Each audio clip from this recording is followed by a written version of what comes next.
2,500 টাকা তো দেবো, আর যদি আপনি খরচ করে ফেলছিলেন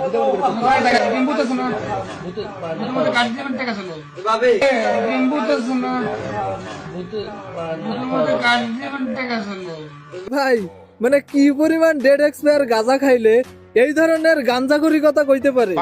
মানে ওই যে ফ্যামিলি কার্ডের যে কার্ডটা ওইটা নাকি এটিএম বুথের ভিতরে ঢুকালেই টাকা দিয়ে দিবে। আর আমার দেশের মানুষও কেমন বোকাচন্দ্র, এইসব ধান্দাবাজি কথাবার্তা অনায়াসে বিশ্বাস করে ফেলে। যাই হোক, আমার একটা জিনিস বুঝে আসে না, এই যে ফ্যামিলি কার্ডের যে টাকাটা আর এই ফ্যামিলি কার্ডের যে চাউল টাউল, এটা কি ভাই মানে লন্ডন থেকে আসবে নাকি মঙ্গল গ্রহ থেকে আসবে? যাই হোক, যাদের মাথায় ভাই ন্যূনতম বোধ আছে তারা অন্তত এই বিষয়টা বুঝবে।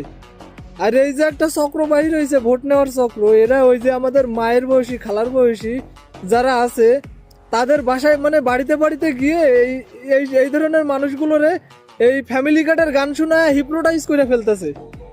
যাই হোক ভাই, মানে আমার দেশে শুধুমাত্র ঢাকার ভিতরে কত পথ শিশু পথে পথে রাস্তায় রাস্তায় ঘুরে বেড়ায়, তার কোনো এখনো ব্যবস্থাই হয় নাই।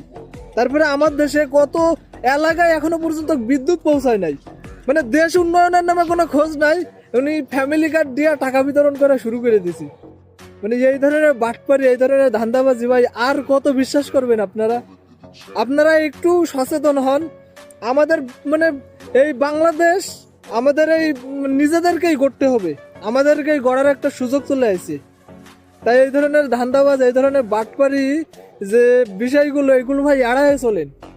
আপনি যারে খুশি তারে ভোট দেন, আমার কোনো আপত্তি নাই, কিন্তু এই যে ধান্দাবাজিদের মানে এই যে চাপাবাজিদের এই ধরনের কথাবার্তা অন্তত বিশ্বাস না কইরা এই অন্তত দেশের সাথে দেশের মানুষের সাথে ভবিষ্যৎ প্রজন্মের সাথে আপনারা আপনাদের যে মানে সামনে বাংলাদেশ গড়ার প্রত্যাশা, সামনে বাংলাদেশ গড়ার যে আপনাদের যে মূল্যবান ভোটটা অন্তত সৎলোকের পক্ষে দিয়েন।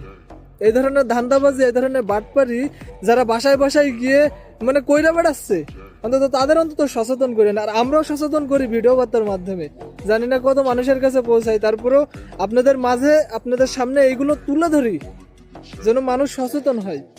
সো ভালো থাকবেন, সুস্থ থাকবেন, আল্লাহ হাফিজ।